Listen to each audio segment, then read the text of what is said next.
महाराज चिंतित, अरे राज मिलना तो मुश्किल है, इनको ये बच्चे भी कोई देगा ही नहीं, ये तो मुश्किल में बात आ गई। आप लोगों को लज्जा सी आ रही होगी, लगभग स्थिति यही होने को है। लड़का बड़ा हो गया, लड़की बड़ी हो गई, लेकिन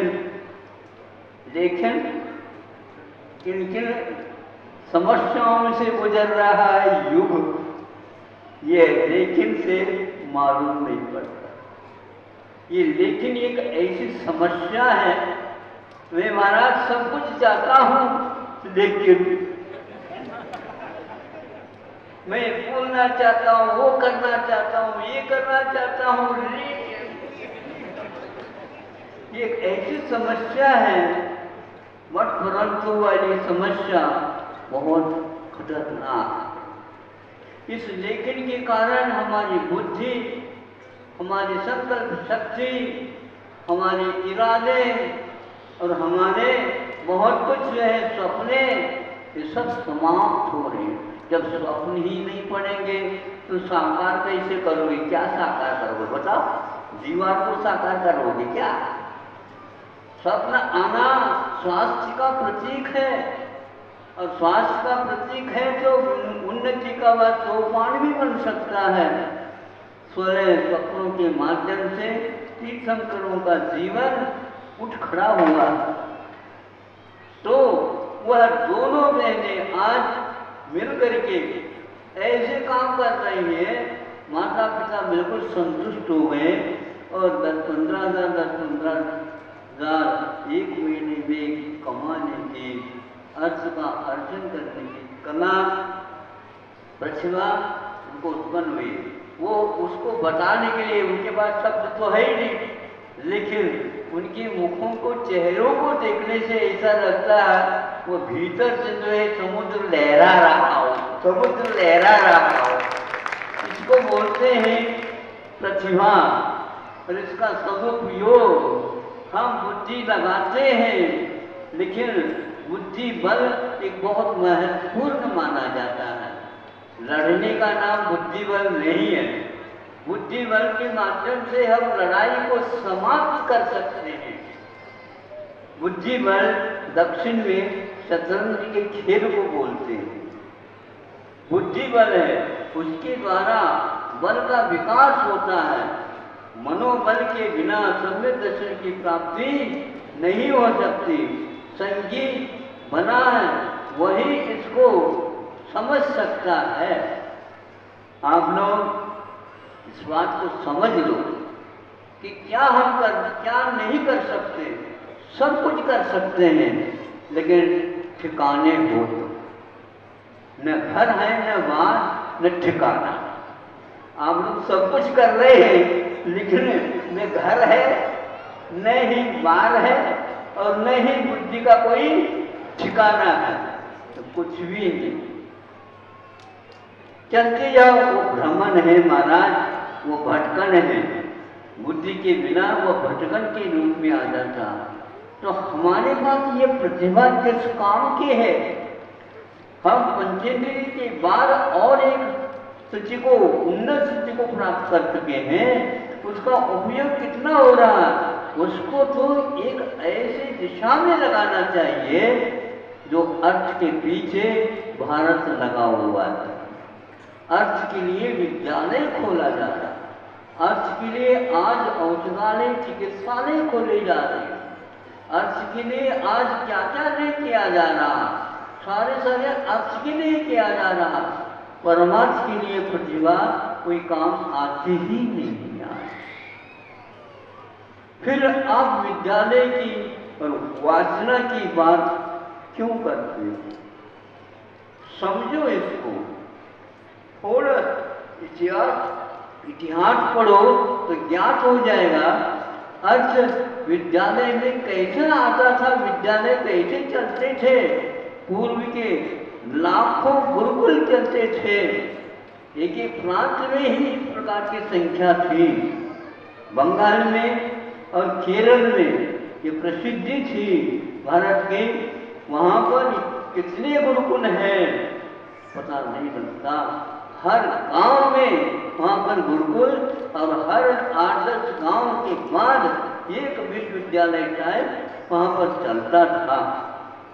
इसका संचालन कैसा होता था, बहुत समझने की बात है।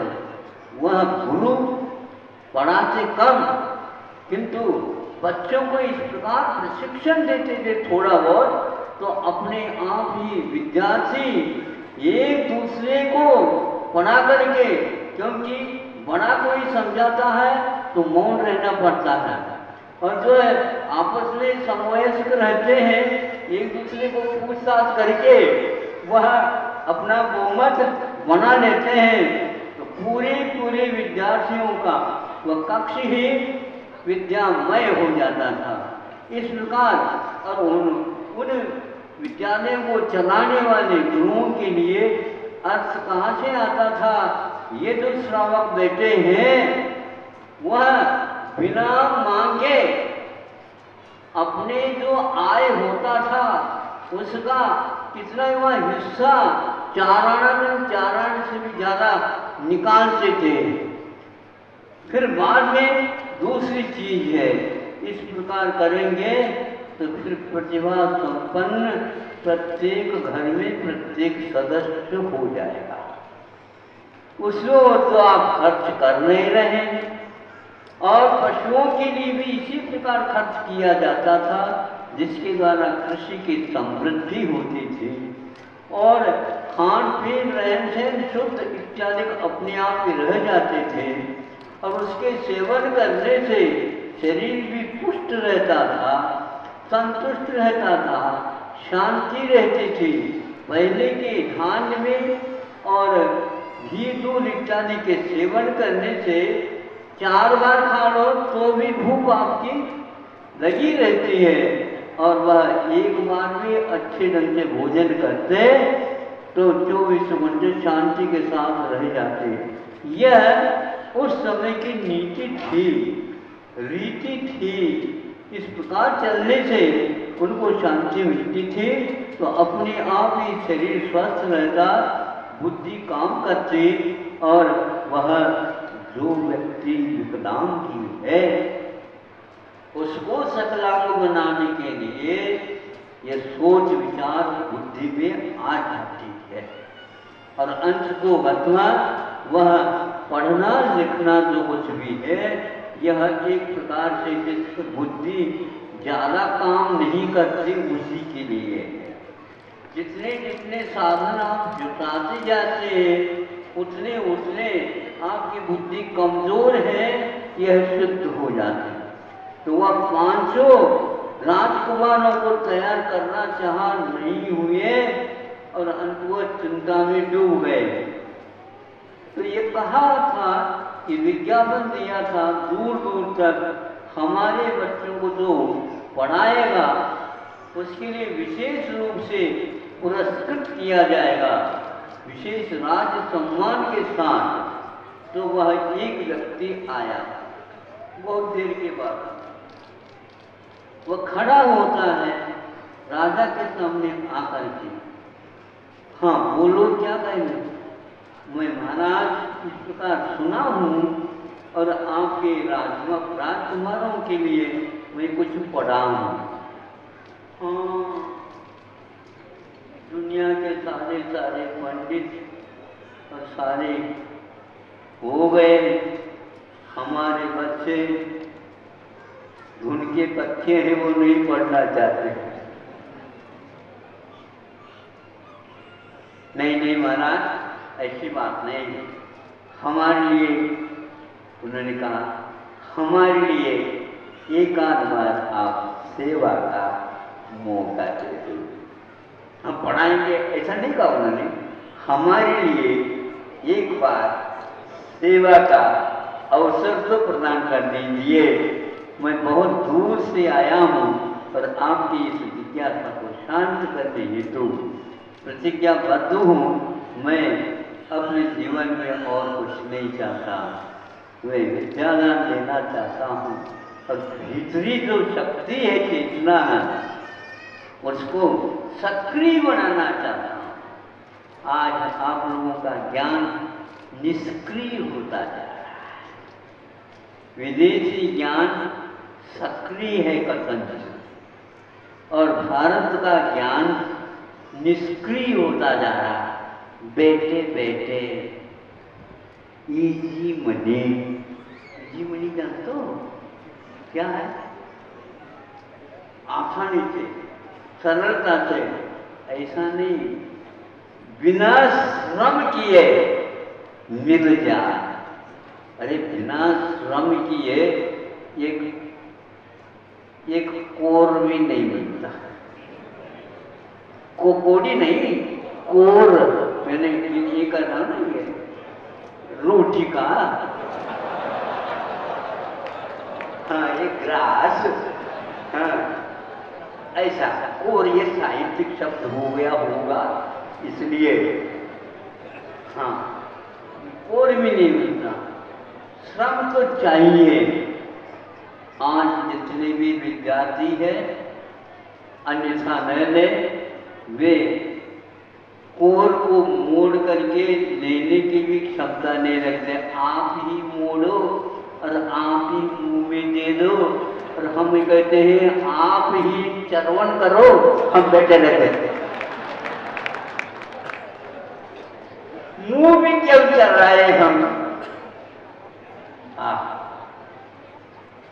जैसे आप मग्न हो रहे, ऐसा लग रहा है। जो व्यक्ति श्रम नहीं करेगा, धर्म पुरुषार्थ, अर्थ पुरुषार्थ और काम पुरुषार्थ से वंचित रहेगा, मोक्ष पुरुषार्थ वह कर ही नहीं पाएगा। ठीक है पंडित जी, इस प्रकार करते हो, हम तैयार हैं। क्या क्या सामग्री चाहिए, क्या क्या लिखना पढ़ना, पुस्तक वो ये आप बता दो। सभी आज तक जितने भी थे वो सब साधन हमें कर चुके।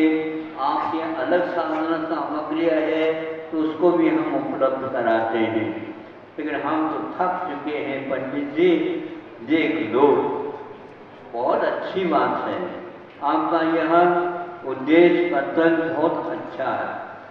हमें कुछ नहीं चाहिए, वो विद्यार्थी कहाँ है हमें बता दो।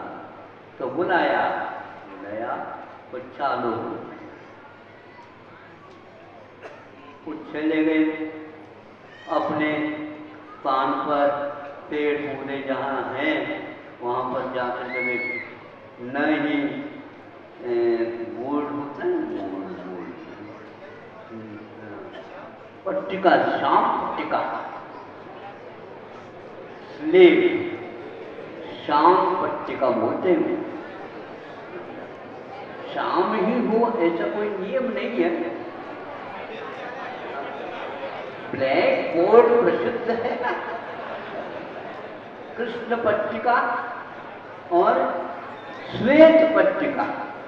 श्वेत पट्टिका के ऊपर कोयले से लिख सकते हैं और शाम पट्टिका के ऊपर सफेद खड़िया से लिख सकते हैं। बढ़िया देखते हैं, कोई बोलता नहीं, तो वह कुछ भी नहीं उनके पास। और केवल पंचतंत्र में छोटी छोटी कहानियों के माध्यम से वो चालू करते हैं।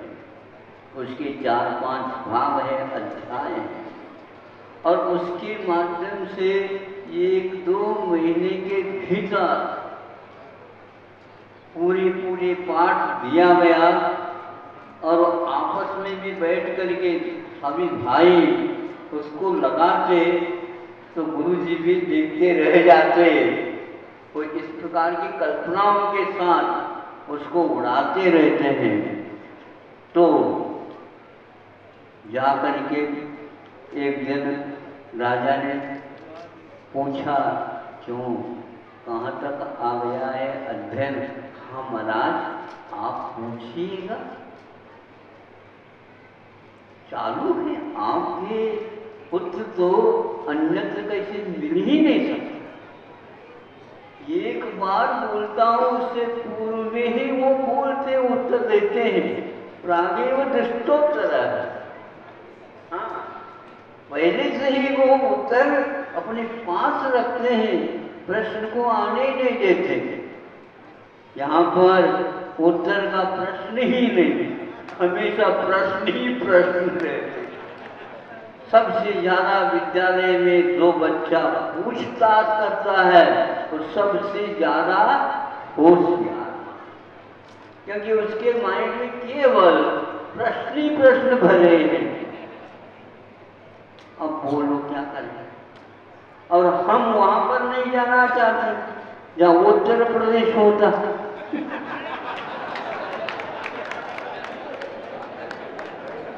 ललितपुर कौन सा?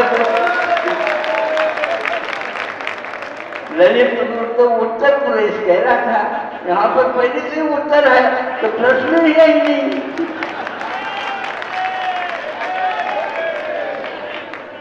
वो टेढ़ी मेढ़ी नहीं रहती है, ध्यान रखो। और जिसका विशाल भाल होता है, भारत का विशाल भाल तो है, लेकिन हाथ को काम में नहीं ला रहा है। श्रमहीन होने के कारण ये दशा हो रही है। पसीना बहा हो और सीना थोड़े से तानो तो सही, अपने आप ही पसीना आएगा तो बाहुबल सामने आएगा। लेकिन आप अपने हाथ नहीं दिखाओ, बाहुबल तो दिखाते नहीं। और हमारे पास आकर के चमरा मुझे हाथ देख लो।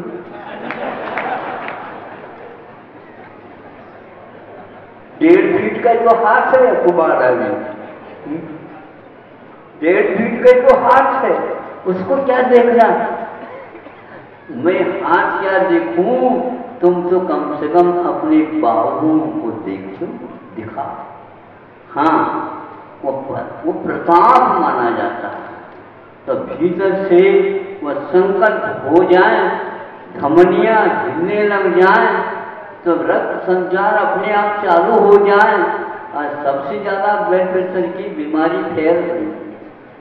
अरे अच्छे ढंग से आप पुरुषार्थ करो, सब ठीक ठाक हो जाते। कई व्यक्तियों के मुख से सुना, जब से मैं हस्तकरघा सीख लिया तब से डायबिटीज ठीक हो।